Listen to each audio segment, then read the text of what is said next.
Assalamualaikum warahmatullahi wabarakatuh. Balik lagi di Kreatif Channel.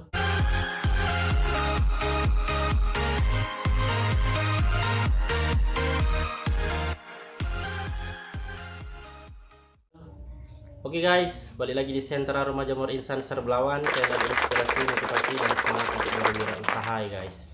Balik lagi kita ngobrol-ngobrol santai masalah budidaya jamur tiram buat teman-teman yang lagi sibuk atau lagi banyak urusan atau lagi produksi, mungkin lagi banyak kegiatan ya, di skip dulu, nonton videonya nanti malam ya guys ya.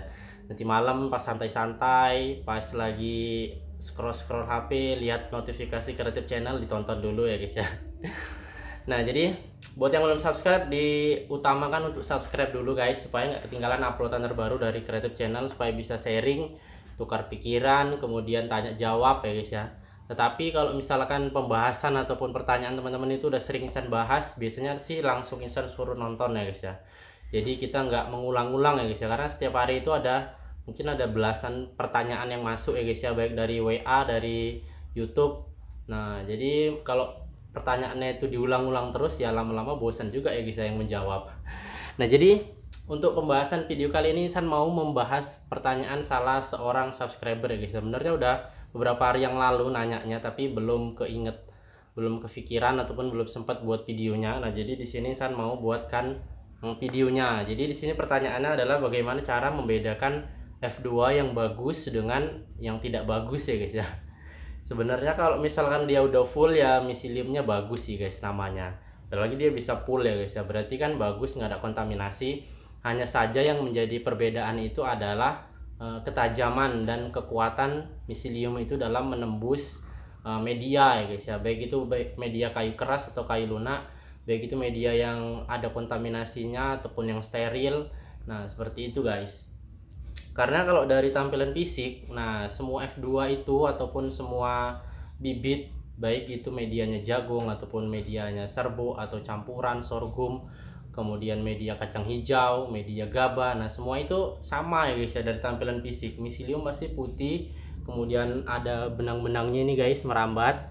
Nah seperti itu, pasti semuanya sama tampilannya seperti itu. Makanya nggak bisa kita bedakan secara fisik, secara kasat mata. Untuk F2 yang bagus seperti apa, F2 yang nggak bagus seperti apa. Bahkan ini yang dibilang F2 itu bisa saja itu F3 atau F4 ya guys ya. Karena memang benar-benar tampilannya itu sama, nggak ada bedanya. Nah, yang menjadi bedakan itu adalah, lalu bagaimana cara membedakannya adalah ya dengan cara diturunkan ke log. Nah guys, seperti itu. Jadi dulu Insan menguji beberapa supplier sebelum Insan bisa buat bibit sendiri, kan pasti beli ya guys ya. Jadi menguji beberapa supplier itu dengan cara ya beli dulu, semua bibitnya dibeliin, kemudian kita tanamkan ke log mana yang lebih cepat perjalanannya, mana yang lebih tahan kontaminasinya, mana yang lebih cepat tumbuh perdananya. Nah itu berarti bagus guys. Nah jadi untuk cara membedakannya seperti itu, bukan dari dilihat miseliumnya, tampilannya seperti itu ya guys ya. Enggak, kalau dari versinya Insan, tapi ya dengan cara itu tadi, dengan cara diturunkan ke log. Nah seperti itu yang pertama guys.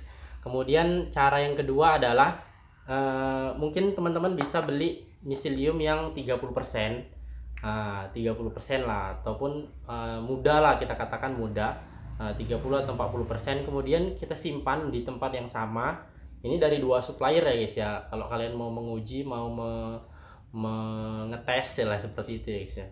Dengan disimpan di tempat yang sama, nah itu perambatan miseliumnya akan ada yang lebih cepat guys.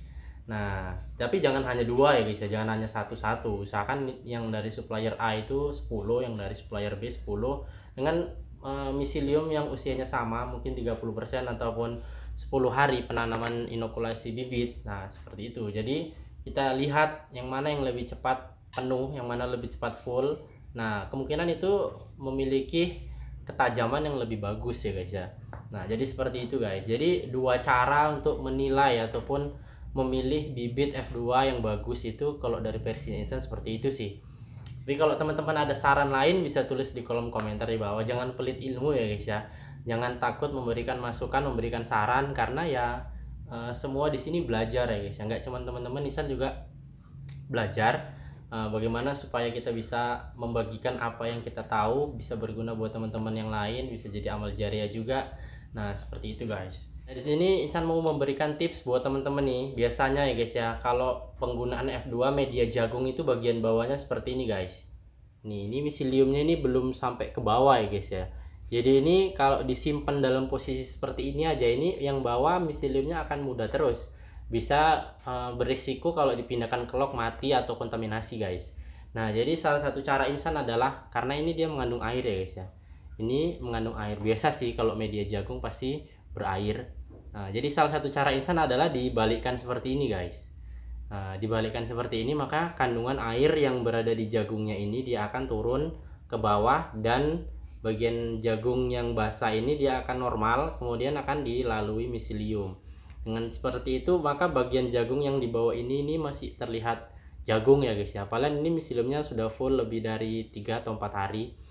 Nah, ini udah full lebih dari 4 hari mungkin, tapi dia belum termakan karena airnya banyak, dan nggak mungkin kita pecahkan botolnya untuk mengeluarkan airnya ya guys ya. Jadi cukup dibalikkan seperti ini aja, dibalikkan seperti ini maka di airnya akan turun, dan pH jagung akan normal, dan jagung akan dimakan miselium lagi guys. Jadi miselium yang di bawah ini bisa tebal juga, putih ya guys ya. Jadi kalau seperti ini aja diturunkan ke log ini bisa berisiko, karena yang bagian bawahnya ini dia belum terkena miselium atau belum terlalui miselium guys. Jadi bisa berisiko backlognya gagal, bibitnya mati ataupun kontaminasi. Nah, jadi banyaklah risikonya ya guys ya. Kemudian yang selanjutnya adalah yang mau Insan bahas, masih masalah bibit juga. Sebenarnya kapan usia yang tepat untuk menurunkan bibit ini ya guys ya. Jadi ada masa-masa dimana bibit ini kualitasnya itu sangat bagus. Jadi apabila kita turunkan ke log dalam hitungan 12 jam aja dia itu udah langsung putih menyebar gitu ya guys ya. Dan ada masanya juga bibit ini kualitasnya nggak bagus. Jadi udah sampai 2 hari 3 hari pun dia masih lama putihnya, lama perambatannya. Nah, seperti itu guys. Ada dia guys ya. Jadi di sini saya mau memberitahunya. Jadi kalau misalkan baru full, misalkan ini hari ini full lah, itu jangan langsung diturunkan ya guys ya. Jangan langsung diturunkan ke backlog. Karena apa? Karena miselium yang di bawahnya ini masih muda guys, masih muda. Jadi kalau kita pindahkan, dia masih ibarat kata kita suruh bayi itu langsung berjalan, itu nggak bisa ya guys ya. Jadi kita biarkan dulu ini full selama lebih kurang minimal 4 hari lah, full minimal 4 hari. Nah, kalau minimal udah 4 hari full, dia diturunkan ke log itu baru bagus sih guys ya. 4 sampai 10 hari. Nah, itu rentan waktu yang bagus kalau dari versinya Insan sih. Rentan waktu yang bagus untuk memindahkan F2 ini ke backlog. Tapi kalau udah lewat dari 15 hari atau udah 20 hari memang bisa ya guys ya. Masih bisa digunakan, tapi itu tadi miselium sudah tua. Ibarat kata kakek-kakek kita suruh main bola, kita suruh lari. Nah, itu udah sulit ya guys ya. Nah, jadi itulah tadi guys ya, dari 4 sampai 15 hari lah kita katakan kalau misalkan stoknya banyak. Jadi 4 sampai 15 hari itu adalah rentan waktu yang paling bagus untuk menurunkan F2 ini ke backlog. Nah, jadi jangan lebih jangan kurang guys ya. Nah, tapi kalau kepepet ya nggak masalah sih. Tapi kalau misalkan miseliumnya masih muda, usahakan disisahkan segini guys. Nah, kalau baru full ini ya disisakan lah sekitar 25 atau 30%, supaya dia bisa tua dulu dalam waktu beberapa hari lagi. Jadi kalau ada 3 botol atau 4 botol kan bisa kita sisakan semua segitu guys. Nah, jadi itulah pembahasan video pada kesempatan kali ini guys. Kalau ada yang mau ditanyakan seperti biasa, tulis di kolom komentar di bawah. Kita jumpa di video yang berikutnya. Jangan lupa jangan pelit like-nya guys. Dengan like kalian bisa mensupport Insan selalu membuat video, memberi pembahasan-pembahasan yang mengedukasi dan menarik ya guys ya. Jangan lupa berikan masukan juga, memberikan tanggapan juga, memberikan ide-ide yang bagus juga ya guys ya untuk channel ini. Nah, kita jumpa di video berikutnya. Kalau ada yang salah Insan mohon maaf. Assalamualaikum warahmatullahi wabarakatuh.